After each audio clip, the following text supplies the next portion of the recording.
welcome you all with the quantitative data analysis sessions. Previously, we discussed with you regarding how to do the quantitative data analysis using SPSS software. So this video sessions are created to give you a very basic idea about how to use partial least squares path modeling by using SmartPLS software.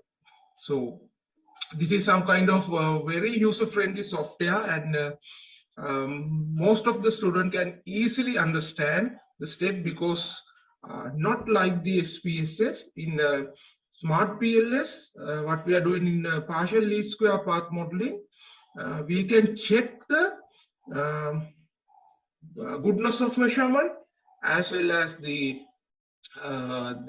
path significance at once. In SPSS, we have to first check the goodness of measurement like validity and reliability separately, and then we check the relationship using multiple regression analysis separately. But in this SmartPLS software, we can do all the steps together in one by performing only single test. So therefore, this is very user friendly, so you can use it in a very effective way for your quantitative data analysis. Okay, let's see a little bit more about this SmartPLS. Actually, this is a very recently there are so many advancement happening in this SmartPLS software. Now it is really easy for you to use, and everyone can easily understand the basic standards behind the SmartPLS, and it is very easy to run the relevant test. So normally we are knowing that when we are doing the quantitative data analysis, we are having parametric assumptions like the data should be normally distributed and there should not be having any multi-coordinate issues. So these are the very prominent issues when we are doing SPSS. When we are doing statistic analysis using SPSS, because in SPSS we need to have normally distributed data as well as a multi-coordinate issue should not be there. But one advantage in SmartPLS is, in the SmartPLS we don't need to have normally distributed data. So therefore we can it's in the social sciences we usually know that we don't have a data set with the normal distribution, but in SPSS we normally check the skewness and things, and then we assume that normal distribution is there. But in a SmartPLS we don't have to have that assumption, like our data is normally distributed. But in a SmartPLS also we need to check the multi-coordinate issues. So there are so many things we can check it, and there are so many steps we can follow to overcome the multi-coordinate issue. And other most important thing is the sample size. Now in a software like SPSS as well as AMOS, that is another technique used for the quantitative data analysis.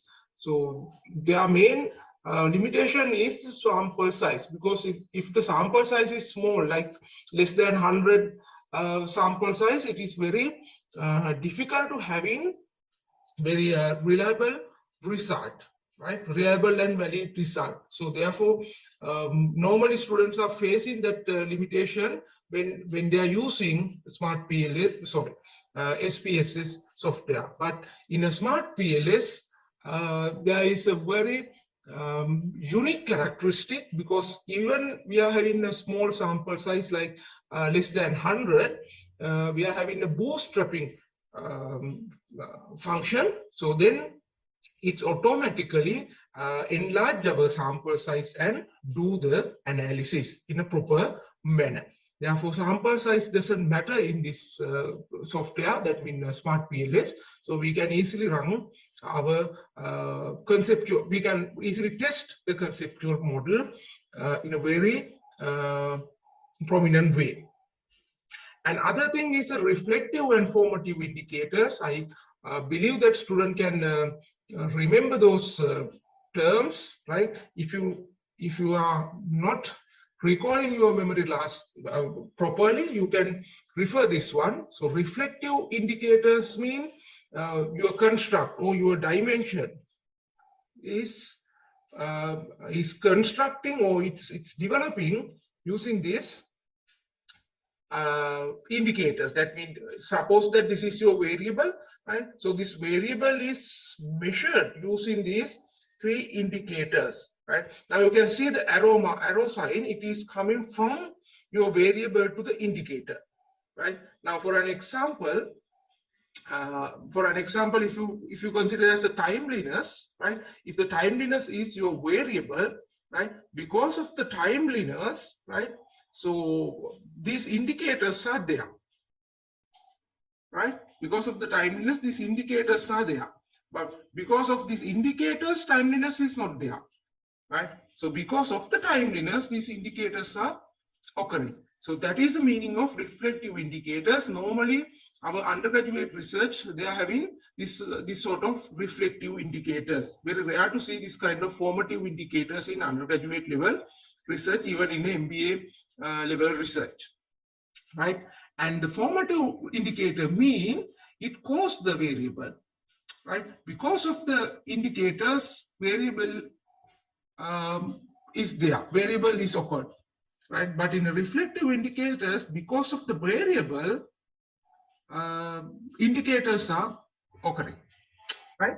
So if you see the life stress, right? Life stress is a variable. So how we are getting the stress? Because of the job loss, because of the divorce, because of the recent accident, right? So these are the causes, and the variable that effect is the life stress, right? So here, this is the cause, effects are these three, right? So these are the main difference between reflective and formative indicators.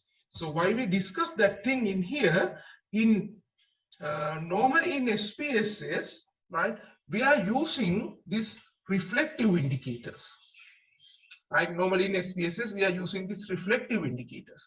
And the other technique called AMOS, that is structural equation modeling using other technique, right? AMOS, that is based on formative indicators, right? But in SmartPLS, the SmartPLS is generated to test both reflective and formative indicators. Therefore, we are having that kind of unique characteristic in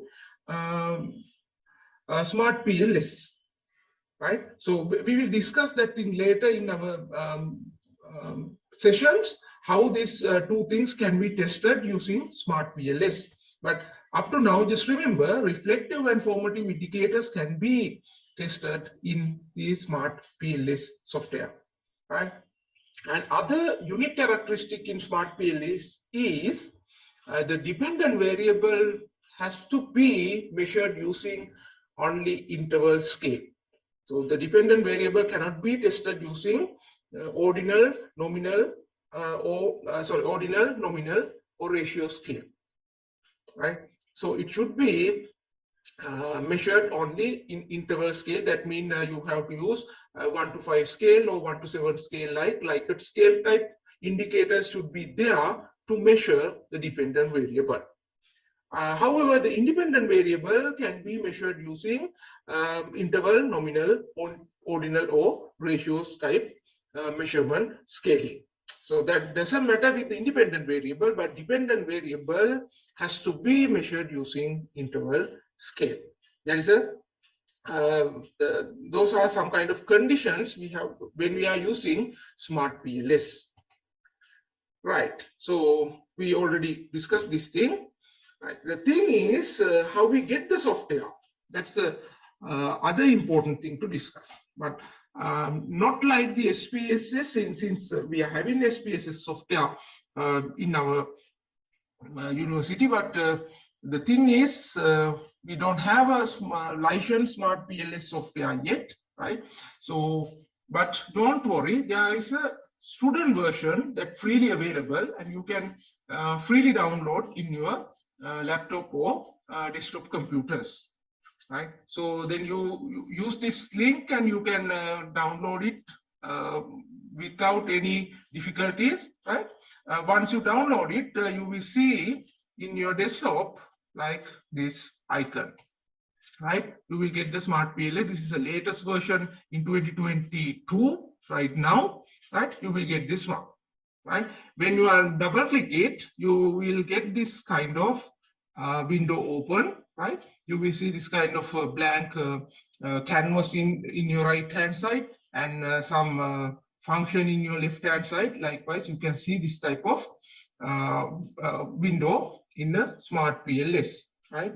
So the only limitation in the SmartPLS student version is it only check 100 cases, up to 100 cases. More than 100 cases we cannot run in using by using student version, right? And there are some other limitations also, because data cannot be export from the SmartPLS student version. Now, once we are doing it, I will show you what that limitation is, right? But the main limitation is we can only check 100 cases, up to 100 cases, right? So, but in undergraduate level, this is okay, because majority of students are unable to collect data out of more than 100. Therefore, this student version is more than enough for the undergraduate research, right? But SmartPLS precisely developed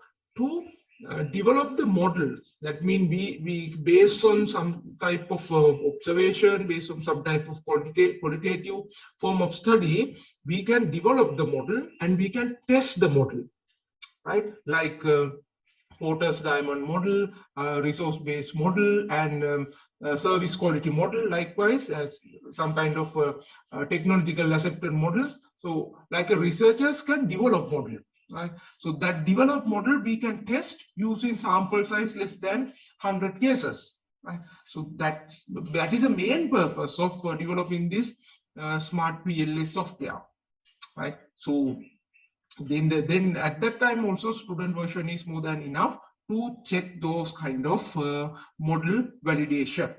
So undergraduate level, you can download the student version very easily, and you can check your quantitative data analysis, right? So therefore you have to download this software, right, and make sure that it's work properly, right?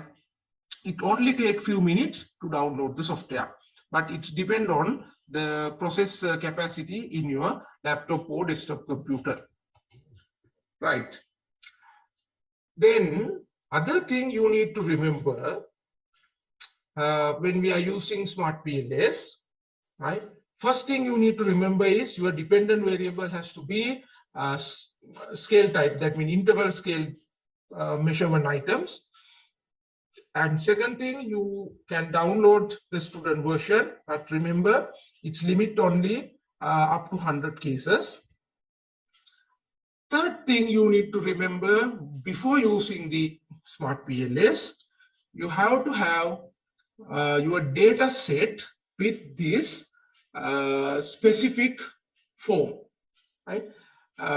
If you remember, when we are using SPSS, we can export the data from Excel sheet to the SPSS very easily, right? So then we run all the analysis using SPSS data set, right? But in SmartPLS data file, you cannot use SPSS data sheet, right? You have to use Excel comma separated values or CSV file, right? Your data set has to be entered into the Excel file, which we categorize as SCV file, right? That is a third point you need to remember before you are using SmartPLS.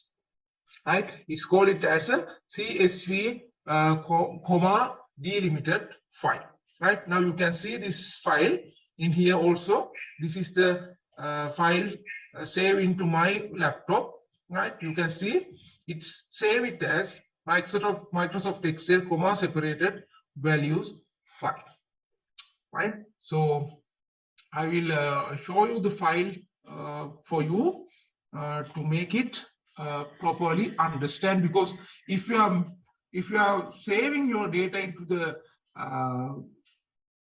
wrong file, that means unstandardized file, you cannot run the SmartPLS testing. Now this is the file you can save in your data sheet, right? You can see this file as CSV comma delimited file. So it is saved as CSV comma delimited file. Now you can see in here. Okay, right. So that's the way you need to save the file. And other thing you need to remember very precisely, you couldn't have any missing value in your data set, right? Before we are running a SmartPLS testing, SmartPLS analysis, you have to make sure that your data set is free from missing values. That means none of the cells has to be keep blank, right? So each and every cell in your data, in your CSV Excel file has to be filled, right? And remember not to include any symbols and any letters, right? Only numeric values are accepted in SmartPLS software. You cannot run the test if your data set including missing values, any symbols and letters. Okay, so I will show you when we are running the test, right? What are the mistakes that can be occurred when we are saving the data file, right? Now remember, we discussed three things important before going with the SmartPLS. First one, your dependent variable has to be measured using interval scale measurement items. And second thing, you can download the student version, right? But remember, it is up to 100 cases analysis. And third thing, you have to save your data file as a CSV comma delimited file in Excel format, and make sure that your data set is free from missing values, and it should not be include any symbols, letters in your data set. Okay, those things are the pre-testing instruction for you before using SmartPLS software. Right, let's work on SmartPLS now.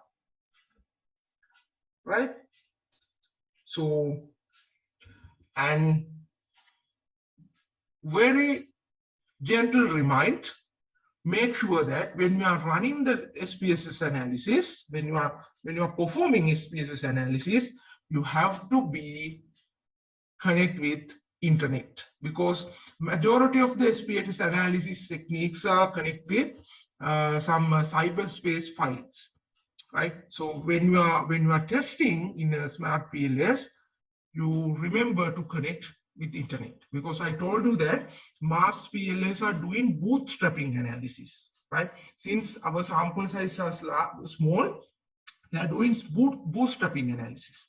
Therefore, in order to run those kind of bootstrapping analysis, you need to connect with internet. Okay, right. Let's look at how to play with SmartPLS. Right now, assuming that this is our this is our conceptual framework. Okay, and for a moment I'm using very small conceptual framework because it's easy for you to understand, right? In my conceptual framework, it includes two independent variable and one dependent variable, and these independent variables as well as dependent variables are measured using interval scale, right? So these variables we call latent variable. Why? These are measuring use indicators, right? These are measuring use indicators, right? And remember to the connection, right? So independent variables are cause and dependent variable is the effect, right? So likewise, you can prepare your conceptual framework. You might be having more independent variables, right? And you might be having moderating and mediating. So we will discuss that later, right?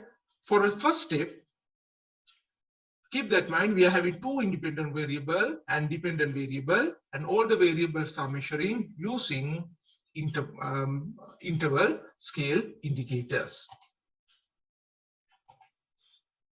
So once you open the file, that means once you start the SmartPLS in your desktop, in your computer, you will receive this sort of window. You will open this kind of window. Now, this is my window. I don't have any work yet open, right? You also see this type of window, right? So once you open it, right, the thing is now we are going to, first of all, we need to draw our conceptual framework, right? And then we need to import our data set into this SmartPLS software, right? In SPSS, what we are doing is SPSS, we enter the data into the SPSS sheet, right? We define our variables into the SPSS sheet. But in SmartPLS, we are having our data set into CSV file, right? And also we need to draw our conceptual framework. But in SPSS, we don't have to draw the framework, but we just check using multiple regression analysis. But here, this is very simple and it's very easy because all the testing we can do in single analysis test, right?